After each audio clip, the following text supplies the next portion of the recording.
Welcome to World Missions University's Major Prophets Bible 211. This lesson is on prophecies during the divided kingdom, Isaiah. In preparation for this class, you should read Isaiah and the Notes and Outlines for Isaiah by J. Vernon McGee.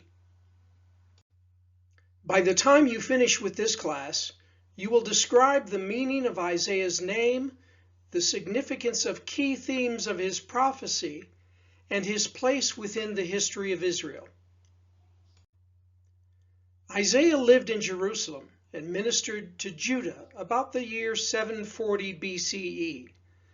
Like many prophets who understood the concept that if you affect the leader, you affect the people, he was a preacher in the court of King Uzziah. His name means "the Lord saves." He was married and had 2 sons. The rabbinic tradition says that he was sawn in 2 by order of wicked King Manasseh. He ministered during the time of Assyria capturing Israel, and his ministry lasted for 50 years. The purpose of Isaiah's prophecy was primarily to warn Judah to repent of her many sins.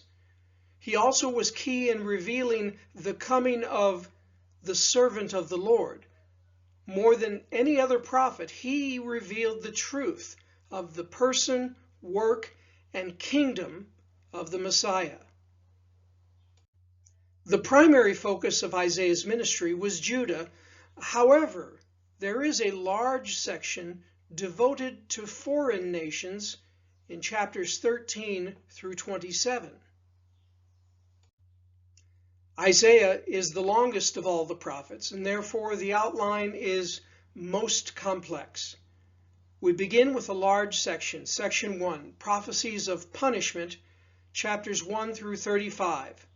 First, a focus on Judah, which points out the sins of God's people, is an invitation to repent and turn back to God, a warning of the coming judgment, an emphasis on the coming glory, a focus on the Messiah, who was born of a virgin in chapter 7, verse 14, that he would indeed be God in chapter 9, verses 6 and 7, he would be of the line of David in chapter 11, verse 1, and the Spirit of God would be upon him in verse 2, that he would rule the nations in verses 10 through 12, that his kingdom would be of righteousness in chapter 11, verses 4 through 5, a kingdom of peace in chapter 2, verse 4, kingdom of knowledge, verse 3, that he would lift the curse from plants and animals in chapter 11, verses 6 through 8, as well as chapter 35, 1 through 2, that he would remove physical infirmities in chapter 35, verses 5 through 6. The next section is a focus on foreign nations, Babylon in chapters 13 through 14, Moab in chapters 15 and 16, Damascus in chapter 17, a land beyond the rivers of Ethiopia in chapter 18, Egypt in chapters 19 through 20, Babylon, Edom, and Arabia in chapter 21, a valley of vision in chapter 22, and Tyre in chapter 23. Right here in the middle is a small section we call a parenthesis for history in chapters 36 through 39. And incidentally, chapters 38 and 39 happen chronologically before chapters 36 and 37.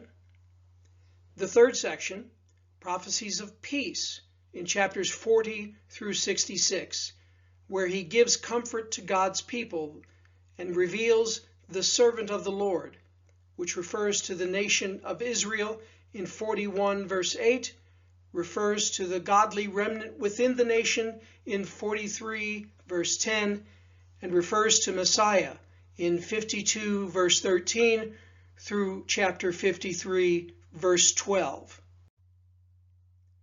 In preparation for the next class, you should read Jeremiah and the Notes and Outlines for Jeremiah by J. Vernon McGee.